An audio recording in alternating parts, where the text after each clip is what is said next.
Before we get into some retouching techniques, I want to go over some photo corrections in portrait photography in Photoshop. And we'll be using some techniques to look for dust, specks, and scratches. We'll be adjusting levels and adjusting lighting and fixing white balance and sharpening portrait photos, and doing a couple leveling and cropping and lens distortion correction as well. Some things to consider, just kind of an overview about how a lot of these things work.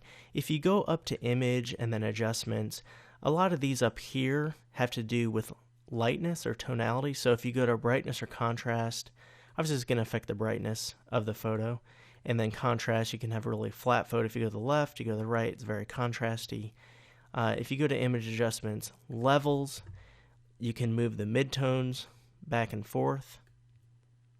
All right, you can move the dark areas will get darker, the light areas will get lighter. All right, now the ones down here where it says output levels, I just want to explain this, how this works. Down here, if you take that, the dark areas get lighter. All right, and then if you click and drag that to the left, all right, the light areas get darker. All right, so light areas get lighter, light areas get darker, dark areas get darker, dark areas get lighter. So see how that works? And then the midtones right here, you can adjust. You can make them lighter. You can make them darker by clicking and dragging them left and right. You can also adjust certain channels. So the red, green, and blue you can work on separately. All right, so that's the levels channel. There's some custom presets that we can experiment with. Also, if you want to set the darkest area, like we'll do with the white balance technique, if you just click this little eyedropper here, click on what area would be pitch dark, and then click the white and just say wherever it should be completely white, and then you can set a midtone. So that's the levels channel, the levels adjustment. If you also go to curves, you can click and drag. If you bring this up, it's going to become lighter. Bring it lower, it's going to be a little bit darker. And you can click and drag multiple points on there. And if you ever have a point on here we don't need, you can just click and drag, like say we had one right here, and just click and drag it off. All right. You can also adjust this at the bottom and adjust this at the top and set the dark point, white point, and midpoint. And just like the levels, you can do red, green, and blue. You can work on separate channels, and there's some presets too. Go to image adjustments, and there's exposure, which just affects, obviously if it was being more underexposed or overexposed, you bring it to the left and the right. And if you go to all these right here, vibrance, hue, saturation, color balance, black and white, photo filter, channel mixer, color lookup, these all have to do with color. So if these are primarily about light, these are primarily about color.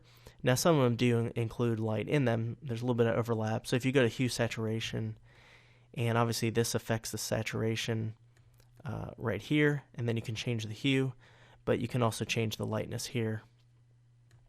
And you can work in different hues or just go master for all of it.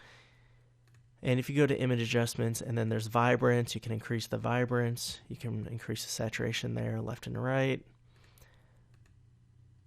And color balance is another one that we'll be using sometimes. So if you go to the left or the right, you can affect the balance of these different hues here. And if you go to image adjustments, we'll be using black and white later in the black and white conversions, but that obviously has to do with color because it's desaturating it, but it's selectively applying different hues to it, so different tonalities.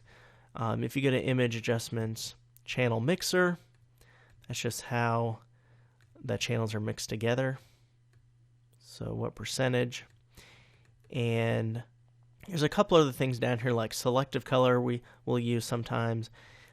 All of these effects though, instead of just applying it to the original layer, I highly suggest using a layer adjustment. So if you click down here on the bottom of the layers panel, they're all right here. So brightness, levels, curves, exposure, vibrance, hue, saturation, color balance, black and white, photo filter, channel mixer, color lookup, and selective color. They're all right there. So when you do that, it brings up the same menu. It just is a little bit different color in the background and whatnot, but it does the same thing. and then you can still go back to it later. Like if you had another, say, hue saturation one, you can click it and then it brings it up there. All right, and if this is closed out, you can just double click it and it'll bring it back in. And each one comes with a mask. You can also go to filter and then camera raw filter, even on a JPEG, and it will bring up the raw filter here. Let me bring it in so we can see it. There we go. This has a lot of the same things that you can adjust. Say, here's the tone curve, and here's white balance, temperature, tint, exposure, contrast. It's just in different areas, but you can adjust the lighting and adjust the color in here as well. You can even do sharpening, noise reduction.